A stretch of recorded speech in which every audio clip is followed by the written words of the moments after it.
Ok, entonces, ¿qué es la vida? ¿Ok? Entonces, podemos decir que los sistemas biológicos y la segunda ley de la termodinámica están totalmente relacionados. ¿Por qué? Porque los sistemas biológicos deben considerarse juntamente con su entorno. Debemos saber que los organismos ganan orden interno a expensas de generar desorden del ambiente. De esta manera, la entropía del conjunto siempre va a aumentar. El sistema siempre se va a mantener estacionado porque existen procesos para balancearlo. Podemos decir también que ocurre una ley de conservación de la energía. Y entonces, en esta ley de conservación de la energía, en cualquier transformación física o química, la cantidad total de energía del universo va a permanecer constante, ¿ok? Es decir, la energía no se crea ni se destruye, solo se transforma. Y la energía total o energía interna, ¿verdad? La cantidad total de energía de un sistema y de su entorno viene siempre determinada por esa vibración o agitación de la molécula. Eso quiere decir que la energía es igual a la energía cinética, que es la energía de potencial más la energía potencial. Es decir, la energía es igual a la energía cinética, energía de movimiento de las partículas, más la energía potencial, la energía en general que se genera. Formas de medir la energía total o energía interna de un sistema. Se puede medir las variaciones de sus componentes. Cuando hablamos delta, hablamos este signo, que es un triángulo, se llama delta, ¿ok? Cuando hablamos de delta E, hablamos que delta significa variación, ¿ok? Van a ver delta en muchos ejemplos estadísticos, en muchos ejemplos biofísicos. Entonces, delta E es igual a la energía final menos la energía inicial, ¿ok? Es decir, la energía del sistema. Delta E es igual a la energía de los productos menos la energía de los reactantes. Y delta es el cambio o variación. Formas de intercambio de energía entre el sistema y su entorno. Q, mejor dicho, que es calor, hacia o desde el sistema donde ocurre esa transferencia o ese intercambio de energía. Esto es cuando el sistema y su entorno tienen temperaturas diferentes. Y trabajo W es hacia o desde el sistema cuando una fuerza mueve un objeto. Vemos que la variación de energía del sistema es igual a delta E, es igual a Q menos W. Es decir, delta E es la variación de la energía del sistema, Q es el calor del entorno absorbido por el sistema y W es el trabajo que se ha realizado, trabajo biológicamente útil, ¿ok? Vamos a hablar de otro término. Ya hablamos entonces de entalpía, de entropía, ahora vamos a hablar de entalpía. La entalpía o calor interno del sistema, ¿ok? A presión constante. Podemos decir que la variación de la entalpía delta H expresa la cantidad de energía que en un sistema puede intercambiar con su entorno. Entonces, en los sistemas bioquímicos, en donde la presión y el volumen es constante, las variaciones de entalpía son iguales al calor ganado o perdido por el sistema. Entonces tenemos que delta H, que es la entalpía, es igual a delta E, ¿ok? Porque la entalpía, ¿qué me va a expresar? Simplemente me va a expresar, en este caso, el calor interno del sistema que puede intercambiar con el entorno. Es el calor del sistema, ¿verdad? El calor interno del sistema que está en constante cambio con el entorno, ¿ok? Y esto va a ocurrir en una presión constante. Cuando mi delta H es menor que 0, la reacción o proceso va a desprender calor al entorno. Si mi delta H es negativa, la reacción es exotérmica, ¿sí?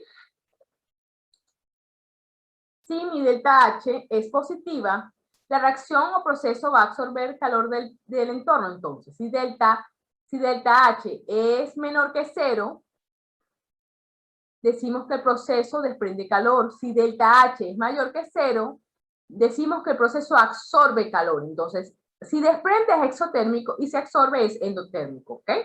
Si es menor que 0, el delta H es negativo, es decir, la reacción va a desprender calor. Si el delta H es mayor que 0, es decir, la reacción va a ser positiva y la reacción es endotérmica. Cuando delta H es igual a 0, no hay intercambio de calor con el entorno. El proceso es isotérmico, ¿ok? No hay intercambio. Entonces vemos la energía, vemos los reactivos y vemos los productos, ¿ok? Reaccionaron los reactivos y vemos cómo se envía el calor, ¿ok? Y vemos los productos que se han formado. Entonces, delta H es igual, delta H en este caso de los reactivos, delta H va a ser igual a en este caso, la energía total, la entalpía, que es la energía total del sistema, en este caso va a ser, es igual a H de los productos menos H de los reactivos. En un proceso endotérmico, fíjense, este es en un proceso exotérmico donde libera calor. Ahora en un proceso endotérmico donde se va a absorber calor. Vemos que los reactivos se unen, necesitan calor para que se puedan transformar en productos, ¿ok? Y en este caso vemos que el delta H, donde HP, es decir, la entalpía del producto, menos la entalpía de los, en este caso los reactivos, me va a dar entonces una delta H, ¿ok? En este caso, una delta H positiva. ¿Por qué? Porque hablamos de un proceso endotérmico. Y revisando nuevamente esto, fíjense, delta H, HP menos HR, y aquí es HP menos HR, ¿ok? Es inversa con respecto a la entalpía de los productos menos la entalpía de los reactantes. Ok, ¿estamos entendiendo o no?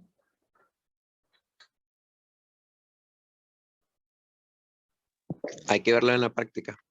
Hay que verlo en la práctica, ¿ok? Son conceptos, ¿ok? Muy bien. Vamos a calcular el delta H de esta reacción de fotosíntesis, ¿ok? Vemos el delta H, reacción, ¿ok? Va a ser igual a la sumatoria del delta H de los productos menos la sumatoria del delta H de los reactantes. Tenemos que 6 dióxido de carbono más 6 moléculas de agua va a ser igual a la glucosa más 6 moléculas de oxígeno. Entonces yo simplemente voy colocando mi valor que tengo de delta H en kilojoule mol, y yo tengo que el dióxido de carbono es igual a menos 393.3. El agua es igual a menos 286.2. La glucosa es igual a menos 1274.9. Y en este caso, delta H del oxígeno es igual a 0. Vemos entonces reactante y estos son los productos. Entonces, yo lo que hago es sustituir, ¿sí? Sustituyo estos valores de los productos y de los reactantes y obtengo un valor. ¿Alguien lo puede hacer? Háganlo, por favor. A ver, calculen eso. Yo espero, no importa. No pueden calcular. Yo espero que lo calculen.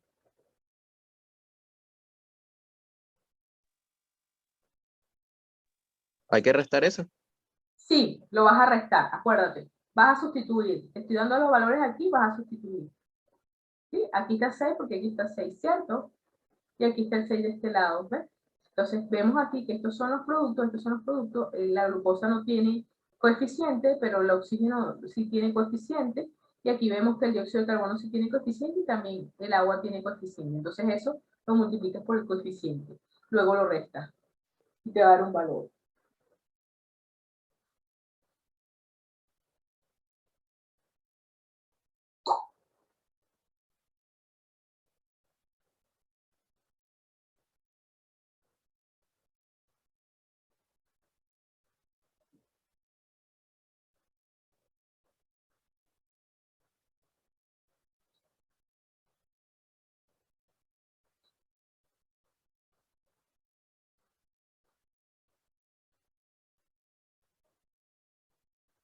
Me dicen que los espero.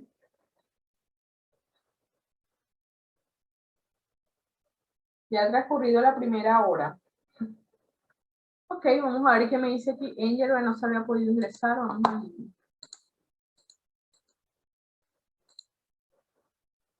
Sí da, Gabriel, excelente, sí da, perfecto. Ok, entonces, si quiere tomen una foto a esto y háganse el ejercicio, por favor. Se toman una foto para avanzar. Ok, voy a avanzar.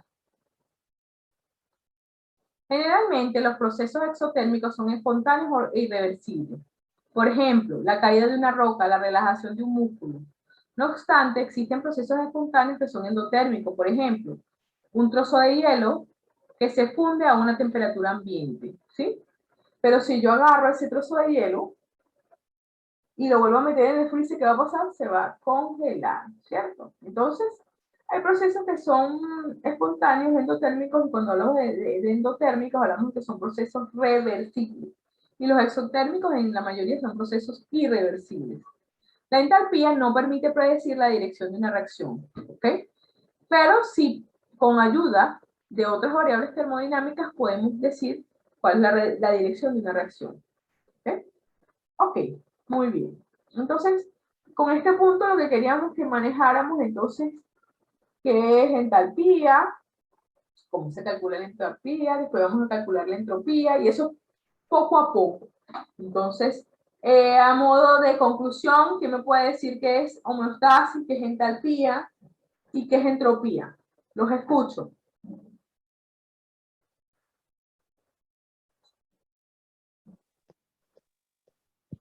Ok, ¿qué puede decir? Los escucho o los leo, como ustedes quieran. Si los escucho es más rápido, pero ustedes me dicen. Bueno, como usted dijo, la entropía tiende a ser el desorden, perdón, es cuando el cuerpo está en desorden y entra en estado de entropía que busca como de equilibrar las cosas. Ok, el desorden es la entropía, perfecto, muy bien. La entalpía vendría siendo la energía almacenada o disipada después de una reacción. Correcto, excelente. Isabel, entropía es el desorden, entropía es el calor interno del sistema. Muy bien. Ok, muy bien, ok. Entonces, ya entendiendo esos conceptos que vamos a ver en sí en termodinámica, pero que necesito que ya vayan entendiendo lo básico de estos procesos, se van a ver a profundidad cuando veamos termodinámica, ¿ok? Pero ya estamos entendiendo entonces los procesos básicos. De aquí en adelante, todos los procesos bioquímicos llevan estas relaciones. Todos, todos. Y le van a preguntar si la reacción es reversible o no. En estos días estaba dando el curso para una muchacha que iba a presentar el final, pero ella estaba en... Profe, disculpe, Ajá, te escucho. ¿puede repetir lo que dijo? Ok. Ajá, fíjense bien, estos conceptos de entalpía, homeostasis, de reacciones exotérmicas, endotérmicas, de si es reversible o irreversible, lo van a ver toda bioquímica, lo van a ver todo, porque todas las reacciones tienden a ser exotérmicas o endotérmicas. Si son exotérmicas, son reacciones irreversibles y tienen un delta H negativo, ¿sí?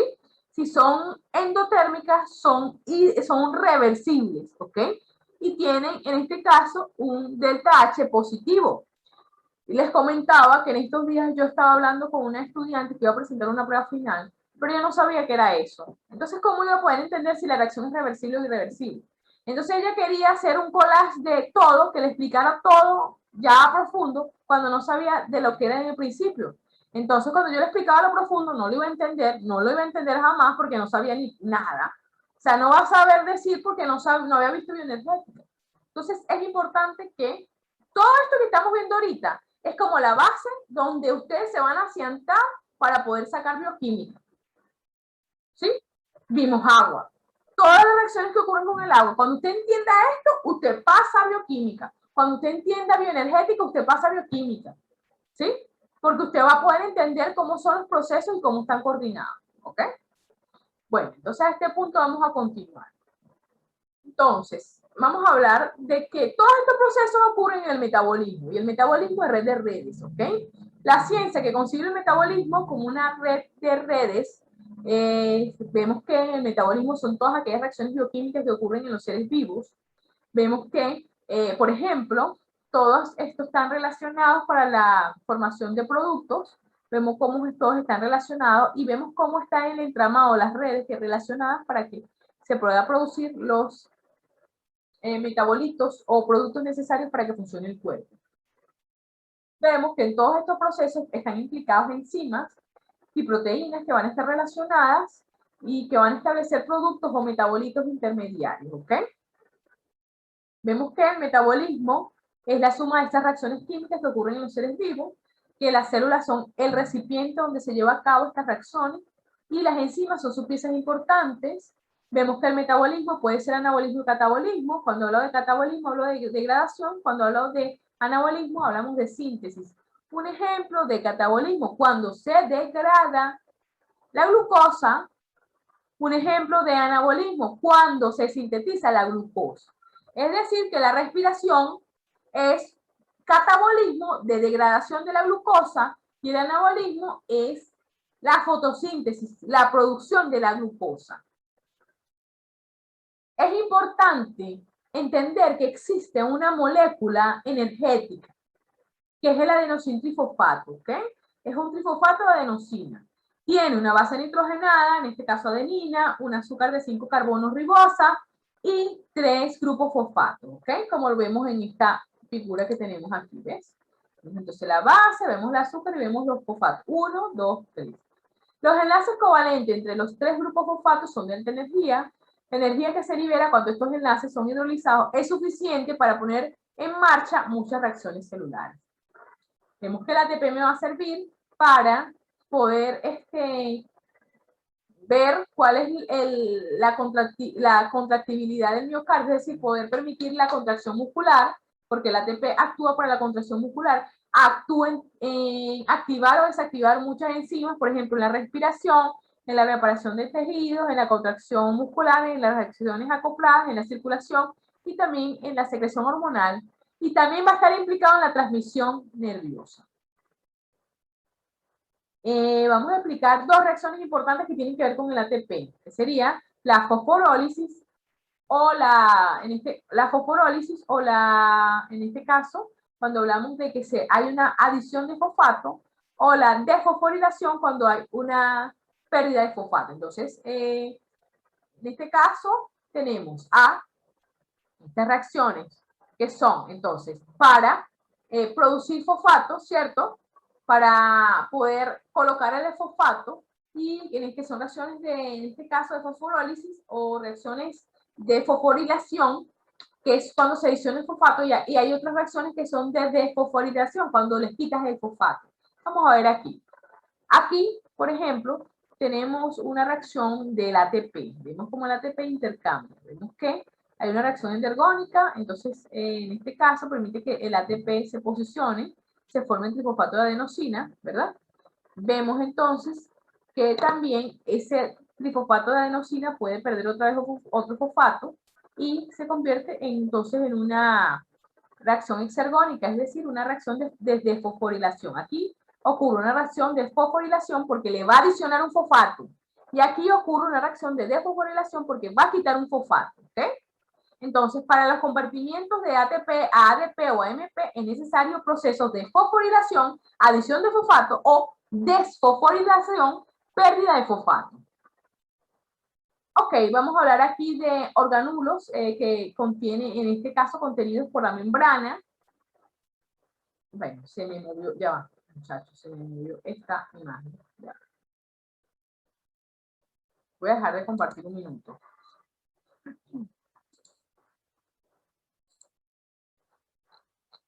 Esto va a ser lo último.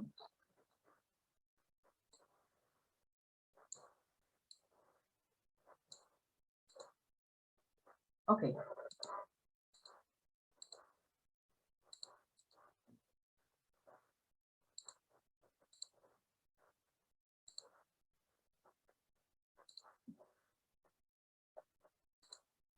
Ok, si lo logran ver, entonces, la fosforilación y desfosforilación. La fosforilación es la transferencia del grupo fosfato terminal al ATP a otra molécula.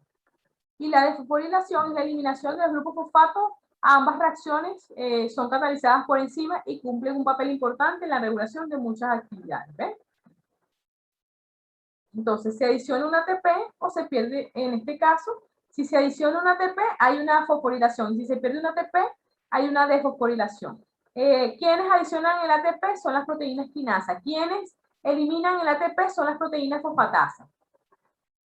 En el cuerpo hay muchas reacciones químicas. Esas reacciones químicas son de oxidorreducción y son aquellas que van a implicar el movimiento de electrones de un átomo o molécula a otro. ¿Ok? En este caso, tenemos que el átomo o la molécula me va a ceder un electrón y cuando me cede un electrón se va a oxidar. Y cuando alguien recibe ese electrón se va a reducir. Entonces, vemos que el electrón, en este caso, vemos que va a oxidar a una sustancia, ¿verdad?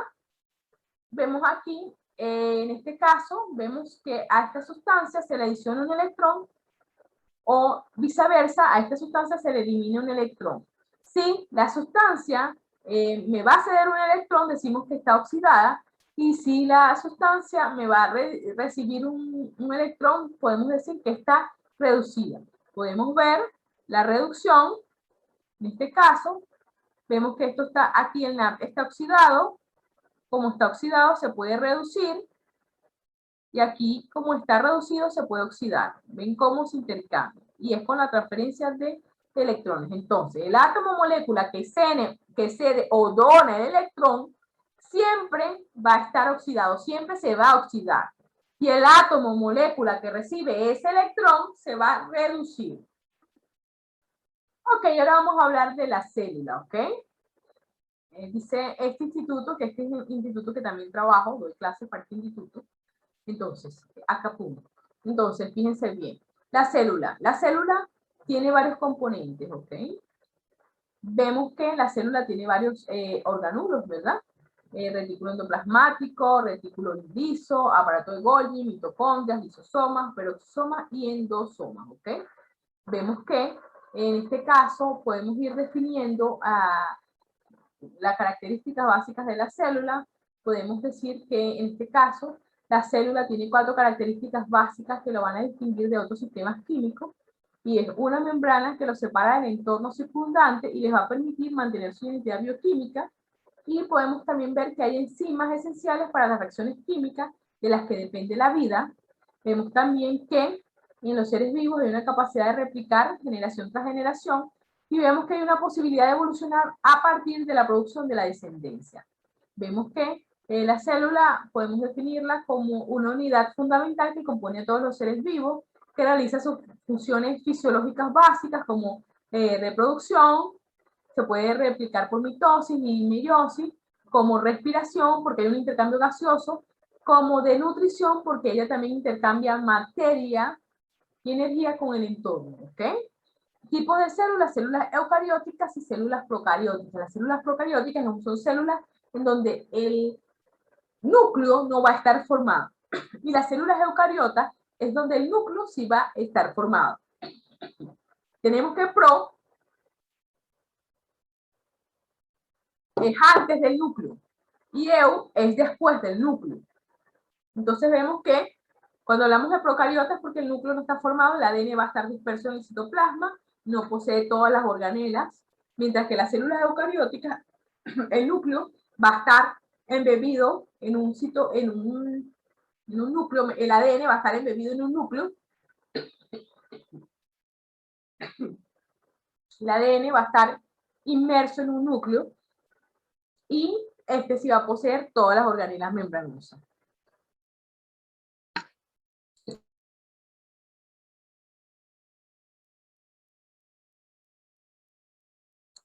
Ok, entonces vemos aquí que hay varios tipos de células eucariotas. ¿Cuáles son? Células animal y células vegetal. En las células animales sabemos que tienen mitocondria, centriolo y todas las demás organelas. Y vemos que en la célula vegetal posee cloroplasto, no va a poseer en este caso centriolo y tampoco mitocondria, ¿ok? Sabemos que hay una teoría endosimbiótica que me dice que en un principio aquellas organelas como mitocondria y cloroplasto fueron células que no se lograron diferenciar, que quedaron atrapadas adentro de la célula, y entonces por eso forman sistemas diferentes o sistemas aparte. Entonces me dice, según Lehmann-Williams, en esa teoría de endosimbiótica, me dice que quizá los cloroplastos y las mitocondrias fueron células que no evolucionaron, fueron células primitivas, ¿ok? Ok, entonces, a este punto tenemos que la célula posee, entonces, las células eucariotas, por lo menos, esto es un ejemplo de célula eucariota animal, vemos que posee su membrana, vemos que posee su citoplasma y vemos que posee su núcleo, ¿ok? Y en su núcleo va a estar el ADN inmerso, ¿ok? Vemos que tiene a su vez su retículo endoplasmático. Ese retículo endoplasmático tiene los ribosomas, y cuando tienen los ribosomas adosados decimos que es un retículo endoplasmático rugoso. Cuando los tiene, entonces, cuando los tiene aparte, es retículo endoplasmático liso, como en este caso, ¿ok?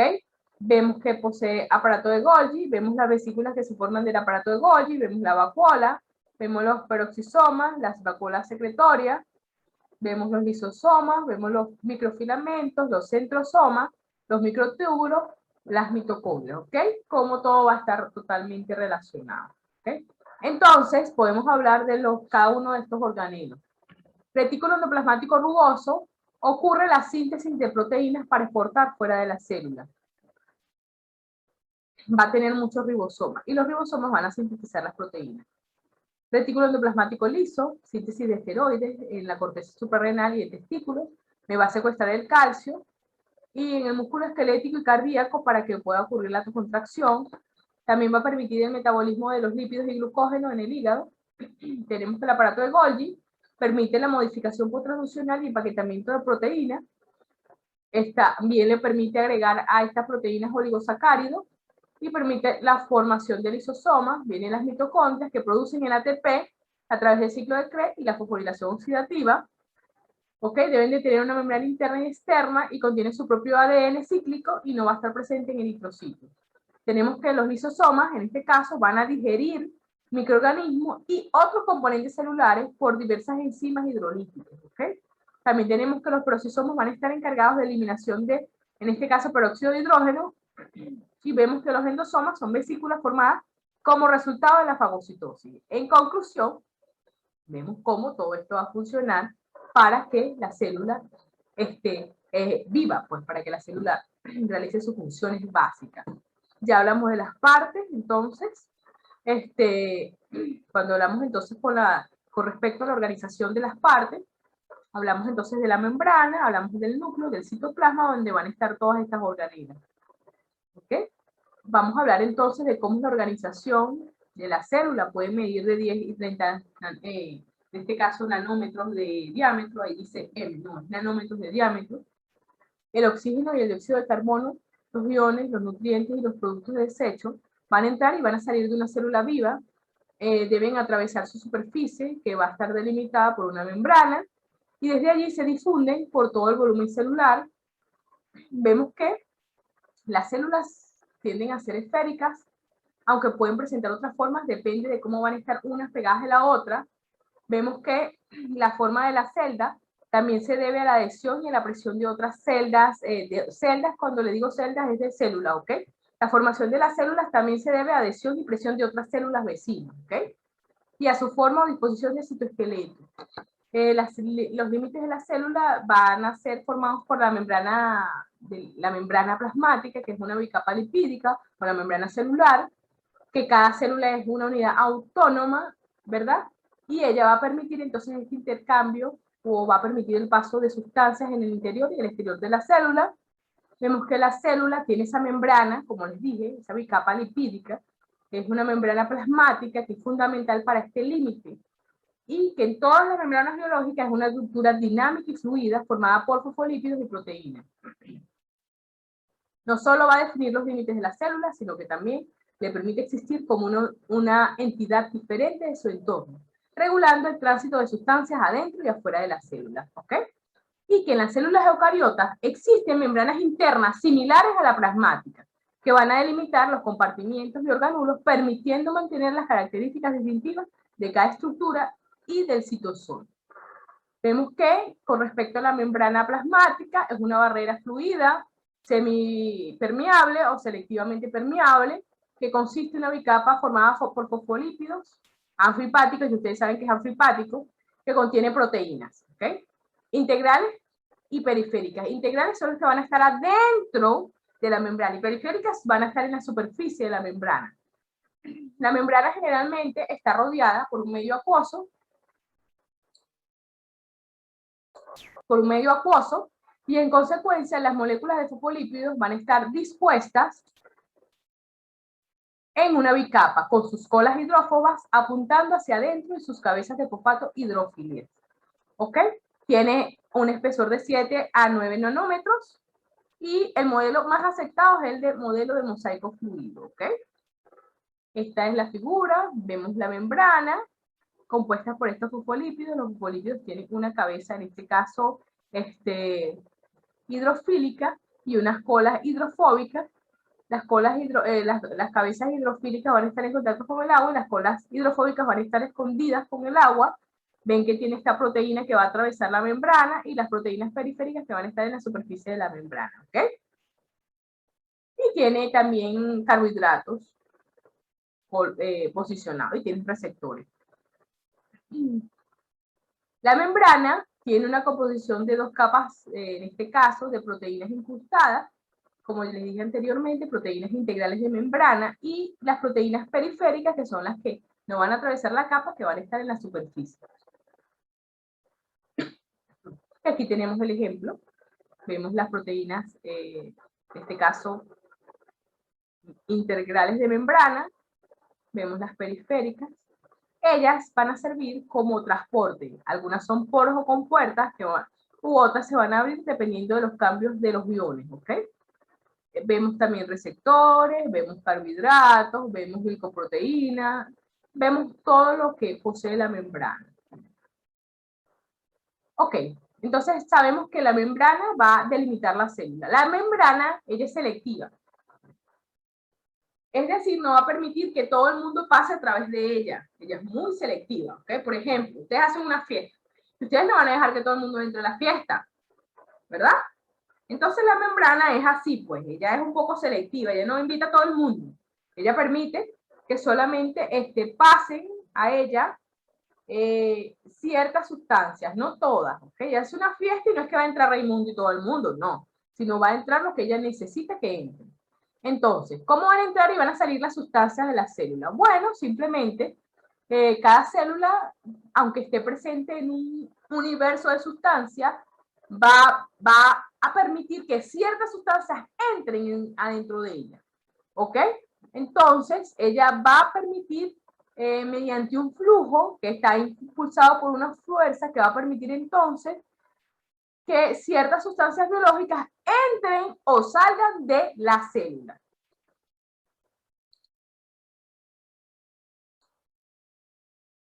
Tenemos este ejemplo de la bicapa lipídica. Vemos que las moléculas polares grandes, glucosa, aminoácidos y proteínas, no van a entrar. Para que ellas puedan entrar, necesitan de una proteína que abra la compuerta y que entre. En cambio, las moléculas polares pequeñas sin carga neta, como el agua, urea y glicerol, sí pasan.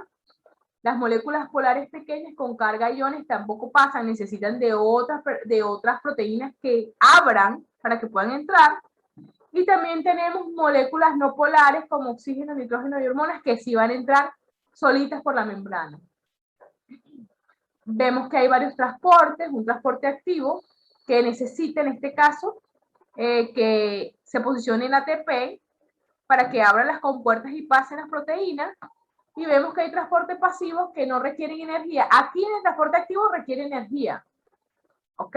Una bomba alguien que le va a prometer la energía para que se pueda abrir la compuerta. En cambio aquí no necesita energía. Aquí, en este transporte pasivo, puede ser por difusión, partículas que pasan libremente por la membrana, puede ser por proteínas que sirven como poros que permiten la entrada de otras sustancias, ¿ok? O puede ser también por proteínas que sirven, que abren y cierran compuertas, ¿sí? Que abren, por lo menos se posiciona con una concentración X de algún sustrato y ella abre la compuerta. No hay nada, cierra la compuerta. Entonces, hay una difusión facilitada o simple, hay una difusión simple y una difusión facilitada. Es decir, hay una difusión que permite el paso de sustancias simples y hay otra que, para que pasen las sustancias, necesitan que actúen unas proteínas que tengan poros, como un poro que permita pasar las moléculas, o hay proteínas que permiten abrir o cerrar compuertas. Entonces, tenemos estos conceptos aquí. Difusión es el desplazamiento neto de las moléculas a presión y temperatura constantes de áreas de mayor concentración hacia áreas de menor concentración, y es el mismo mecanismo o movimiento de moléculas en una célula. Podemos decir que, con respecto a la difusión, es un transporte pasivo, porque no hay gasto de energía. ¿Ok? ¿Quién lo lleva a cabo? Bueno, puede pasar las moléculas libremente o pueden pasar proteínas que se abran, ¿verdad? O pueden hacer proteínas que formen como poros, ¿ok? Entonces, los iones grandes y las moléculas hidrófilas no pueden pasar por sí solos al cruzar la bicapa lipídica. aunque existe un gradiente de potencial químico o electroquímico favorable. Entonces, el problema del paso de sustancias se resuelve cuando hay un sistema de transporte formado por proteínas que van a estar adentro de la membrana, que estas proteínas van a servir de transporte para facilitar las moléculas que no puedan pasar simplemente. Es decir, un transporte facilitado. ¿Ok? Entonces, ahí en la membrana hay proteínas que fungen como transportadores, y estos transportadores son estas proteínas, ¿verdad? Que son estructuras proteicas que se van a asociar con la molécula a transportar y le van a ayudar a moverse a través de la membrana, ¿ok? Hay transportadores que no requieren energía en el transporte facilitado y hay otros transportadores que sí requieren energía, como el transporte activo. Vemos aquí que los transportadores pueden ser uniportes cuando transportan una sola especie química, simportes cuando transportan dos o más especies químicas en una misma dirección, y antiportes cuando transportan dos o más especies químicas en direcciones opuestas. Lo vemos aquí. Simporte, una sola sustancia o una sola molécula pasa. Simporte, dos moléculas diferentes pasan a la membrana. Antiporte, dos moléculas pasan, una en dirección opuesta y cada una pasa en dirección contraria, ¿sí? Entonces, simporte, una sola molécula pasa en una dirección. Mejor dicho, uniporte, repito, uniporte, una sola molécula pasa por la membrana. Simporte, pasan dos moléculas diferentes en una misma dirección. Y antiporte, pasan dos moléculas en direcciones contrarias, ¿sí? Repito, uniporte, una molécula, una sola dirección. Simporte, dos moléculas, una sola dirección. Antiporte, dos moléculas en direcciones opuestas. ¿Ok? Esto es uniporte. Entonces vemos que simporte y antiporte son cotransporte porque pasan dos moléculas en este caso. Entonces vemos que las membranas de proteínas tienen transportadores, pueden ser canales o pueden ser proteínas que fungen como estos canales o estos poros. Entonces, en los canales podemos decir que son estructuras proteicas que forman un conducto en la membrana a través del cual pueden pasar determinados solutos para que puedan pasar por difusión. Y vemos que hay muchos, pero muchos canales específicos, ¿ok? Vemos que los canales de iones van a funcionar de manera análoga a túneles con compuertas que atraviesan pequeños cambios conformacionales, es decir, pasan de un estado abierto a uno cerrado. Permiten entonces fluctuaciones que van a ocurrir en milisegundos, ¿verdad? Un canal puede transportar entre 1 y 100.000 millones de iones por segundo, ¿ok? Podemos ver que varios estímulos me van a abrir un canal y van a aumentar la probabilidad que un canal permanezca abierto. Por ejemplo, la regulación por fosforilación. ¿Ok? Vemos también que hay canales específicos para el agua. Esto es importantísimo en las cremas de Pond's o en las diversas cremas de Vichy, no sé si lo pronuncian correctamente, Vichy, tienen aquaporina. Las aquaporinas son importantísimas para mantener la hidratación. Entonces, es magnífico, se utiliza entonces para el beneficio de las mujeres y también los hombres que quieran tener la cara sin tanta arruga, ¿ok? Entonces, queda un minuto, muchachos. Ya se va a caer la clase. Vamos entonces a empezar otra vez.